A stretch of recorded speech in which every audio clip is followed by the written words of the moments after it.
ओम नमो भगवते वासुदेवाय। बड़ों को प्रणाम और छोटों को प्यार। आज मैं आपको कार्तिक मास की एक पौराणिक कथा सुनाने जा रही हूँ। मन को शांत और कथा को धैर्य से सुने। कथा को पूरा सुनने से उसका पूर्ण फल मिलता है। चलिए शुरू करते हैं। एक नगर में एक ब्राह्मण दंपति रहते थे। वे दोनों प्रतिदिन 7 कोस दूर गंगा यमुना नदी में स्नान करने जाते थे। इतनी दूर आने जाने में ब्राह्मण की पत्नी थक जाती थी। एक दिन उसने अपने पति से कहा कि हमारा एक पुत्र होता तो कितना अच्छा रहता। पुत्र के बहू आती तो हमें घर वापस जाने पर खाना बना हुआ मिलता और बहू घर का काम भी कर देती। अपनी पत्नी की बात सुनकर ब्राह्मण ने कहा कि तूने बात तो सही कही है, चल तेरे लिए बहू ला ही देता हूँ। ब्राह्मण ने कहा कि एक पोटली में आटा डालकर कुछ मोहरे रख दे। ब्राह्मण के कहे अनुसार उसने पोटली बांधकर दे दी। पोटली लेकर ब्राह्मण चला गया। ब्राह्मण को सफ़र के दौरान यमुना के किनारे बहुत सी सुंदर लड़कियां दिखाई दी। वे रेत में घर बनाकर खेल रही थी। उनमें से एक लड़की ने कहा कि मैं अपना घर नहीं बिगाड़ूंगी, मुझे तो रहने के लिए ये घर चाहिए। लड़की की बात सुनकर ब्राह्मण मन ही मन सोचने लगा कि बहू बनाने के लिए यह लड़की उचित है। जब वह लड़की जाने लगी तो ब्राह्मण भी उसके पीछे पीछे उसके घर तक चला गया। वहां जाकर ब्राह्मण ने उस लड़की से कहा, बेटी, कार्तिक मास चल रहा है, इसलिए मैं किसी के घर का खाना नहीं खाता। मैं अपने साथ आटा लेकर आया हूँ। तुम अपनी माता से पूछो कि क्या वह मेरे लिए आटा छानकर 4 रोटी बना देंगी। यदि वह मेरा आटा छानकर रोटी बनाएंगी तो ही मैं रोटी खा लूँगा। लड़की ने जाकर अपनी माँ को ये सारी बात बताई। माँ ने कहा, उचित है, जाकर ब्राह्मण देव से कह दो कि वह अपना आटा दे दें, मैं रोटी बना दूंगी। जब वह आटा छानने लगी तो आटे में से मोहरें निकली। वह सोचने लगी कि जिसके आटे में इतनी मोहरें हैं उसके घर में कितनी मोहरें होंगी। जब ब्राह्मण खाना खाने बैठा तो लड़की की माँ ने उस ब्राह्मण से पूछा, क्या आपका कोई लड़का है और क्या आप उस लड़के की सगाई करने जा रहे हो। यह सुनकर ब्राह्मण ने कहा कि मेरा लड़का तो काशी में पढ़ने गया हुआ है, लेकिन यदि तुम कहो तो खांड कटोरे से विवाह करके तेरी बेटी को अपने साथ ले जाऊं। लड़की की माँ ने कहा, ठीक है ब्राह्मण देव। इस पर लड़की की माँ ने लड़की की खांड कटोरे से शादी करके ब्राह्मण के साथ भेज दिया। ब्राह्मण ने घर आकर कहा, रामू की माँ, दरवाज़ा खोलकर देख, मैं तेरे लिए बहू लेकर आया हूँ। ब्राह्मण की पत्नी भीतर से ही बोली, हमारे तो कोई बेटा बेटी नहीं है, तो बहू कहाँ से आए। दुनिया ताने मारती थी, अब आप भी मारने लगे। ब्राह्मण ने कहा, तू दरवाज़ा खोलकर तो देख। जब ब्राह्मणी ने दरवाज़ा खोला तो सामने बहू को खड़ी देखा।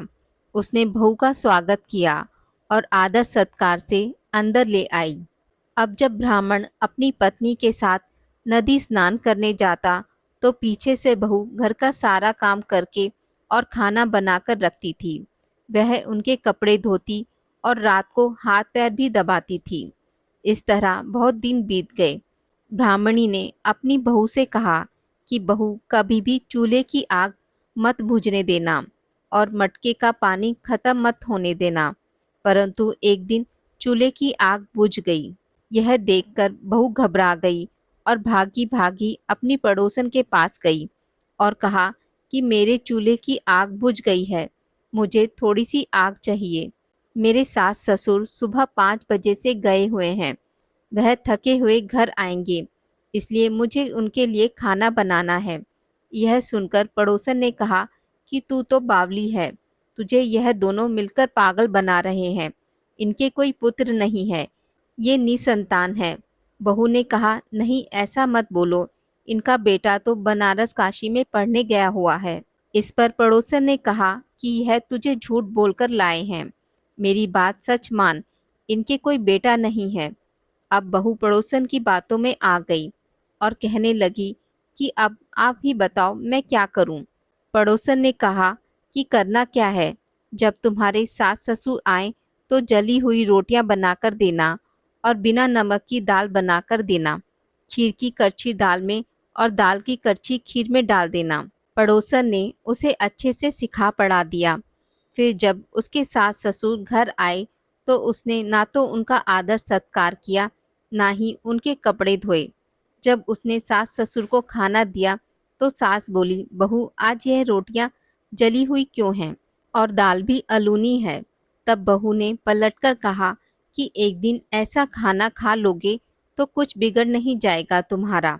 सास ससुर को खरी खोटी सुनाकर वह फिर से पड़ोसन के पास गई और बोली, अब आगे क्या करना है। पड़ोसन ने कहा कि अब तुम सातों कोठों की चाबी मांग लेना। अगले दिन जब भी स्नान करने के लिए जाने लगे तो बहू अड़ गई कि मुझे तो सातों कोठों की चाबी चाहिए। तब ससुर ने कहा कि इसे चाबी दे दो। तब सास ने बहू को चाबी दे दी। सास ससुर के जाने के बाद जब बहू ने दरवाजे खोले तो देखा किसी में अन्न भरा है, किसी में धन भरा है और किसी कोठे में बर्तन पड़े हैं। जब उसने सबसे ऊपर का सातवां कोठा खोला तो देखा शिवजी, पार्वती जी, गणेश जी, लक्ष्मी माता जी, पीपल पथवारी, कार्तिक के ठाकुर, राई दामोदर, तुलसी जी का बिड़वा, गंगा यमुना और 33 कोटि देवता विराजमान हैं। वहीं पर एक लड़का चंदन की चौकी पर बैठा माला जप रहा है। यह सब देखकर उसने लड़के से पूछा कि तुम कौन हो। तब लड़का बोला कि मैं तेरा पति हूँ, अभी दरवाजा बंद कर दे, जब मेरे माता पिता आएंगे तब दरवाजा खोलना। यह सब देखकर बहू बहुत खुश हुई और 16 श्रृंगार करके सुंदर वस्त्र पहनकर अपने सास ससुर का इंतजार करने लगी। उसने अपने सास ससुर के लिए अच्छे अच्छे पकवान बनाए। जब उसके सास ससुर घर पर आए तो उसने उनका आदर सत्कार किया और प्रेम पूर्वक खाना खिलाया और हाथ पैर दबाने लगी। पैर दबाते दबाते बहू ने कहा कि माँ, आप इतनी दूर गंगा यमुना स्नान करने के लिए जाती हो तो आप थक जाती हो, इसलिए आप घर पर ही स्नान क्यों नहीं करती हो। यह सुनकर सास कहने लगी कि बेटी, गंगा यमुना घर पर तो नहीं बहती है। तब उसने कहा, हाँ माँ जी, बहती है, चलो मैं आपको दिखाती हूँ। जब बहू ने सातवां कोठा खोलकर दिखाया तो उसमें शिवजी, पार्वती जी, गणेश जी, लक्ष्मी जी, पीपल पथवारी, कार्तिक के ठाकुर, राई दामोदर, तुलसी जी का बिड़वा, गंगा यमुना बह रही हैं और 33 कोटि देवी देवता विराजमान है। वहीं चौकी पर बैठा एक लड़का माला जप रहा है। माँ ने उसे देखकर कहा कि बेटा तू कौन है। लड़का बोला, माँ मैं तेरा बेटा हूँ। तब ब्राह्मणी ने पूछा कि तू कहाँ से आया है। लड़के ने जवाब दिया कि मुझे कार्तिक देने भेजा है। माँ ने कहा, बेटा यह संसार कैसे मानेगा कि तू मेरा बेटा है। माँ ने कुछ विद्वान पंडितों से मदद मांगी। पंडितों ने कहा, इस पार बहू बेटा खड़े हो जाएं और उस पार माँ खड़ी हो जाए। माँ ने चमड़े की अंगियां पहनी हो और छाती में से दूध की धार निकलकर बेटे की दाढ़ी मूछ भिगे और पवन पानी से गठजोड़ा बंधे, तब मानेंगे कि यह इसी माँ का ही बेटा है। उसने ऐसा ही किया। चमड़े की अंगियां फट गई और छाती में से दूध की धार निकलकर बेटे की दाढ़ी मूछ भीग गई। पवन पानी से बहू बेटे का गठजोड़ा बन गया। यह सब देखकर ब्राह्मण और उसकी पत्नी की खुशी का ठिकाना ना रहा। हे कार्तिक के ठाकुर जी, जैसे ब्राह्मण और ब्राह्मणी को बहू बेटा दिया वैसे सबको देना। कार्तिक मास की कथा कहने सुनने और हुंकारा भरने वाले पर अपनी कृपा दृष्टि बनाए रखना। आज की इस वीडियो में बस इतना ही। मित्रों, अगर आपको मेरी वीडियोस पसंद आती है तो इसे लाइक और शेयर ज़रूर करें और पूजा पाठ से जुड़ी जानकारी के लिए मेरे चैनल को सब्सक्राइब करना ना भूलें। धन्यवाद।